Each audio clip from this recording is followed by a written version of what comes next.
पाकिस्तान ने अमरीका भारत मुज़ाकरात में आयद इल्जामात मुस्तरद कर दिए। दफ्तर खारजा ने इल्जामात बदनीयती पर मबनी करार दे दिए।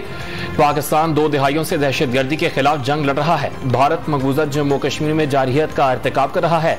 अमरीका को आगाह कर दिया गया।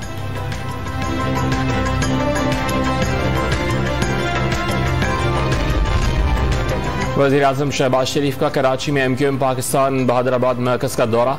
मुराद अली शाह, सईद गनी, एहसन इकबाल और मरियम औरंगजेब भी वज़ीर आज़म के हमरा। आमिर खान और दीगर ने वज़ीर आज़म का इस्तकबाल किया। वज़ीर आला पंजाब के लिए हुकूमती इत्तेहाद की उम्मीदवार चौधरी परवेज इलाही की आला सतह पर मुशावरत। इंतखाब के सिलसिले में अरकान से राबतों पर बातचीत। हुकूमती इत्तेहाद कामयाबी के लिए पुरुमीद। नून लीग पर हॉर्स ट्रेडिंग का इल्जाम भी लगा दिया। तहरीक इंसाफ ने मीनार पाकिस्तान पर जलसे के लिए डिप्टी कमिश्नर लाहौर से इजाजत के लिए दरखास्त तैयार कर ली। दरखास्त लाहौर के सदर शेख इम्तियाज की जानिब से जमा कराई जाएगी।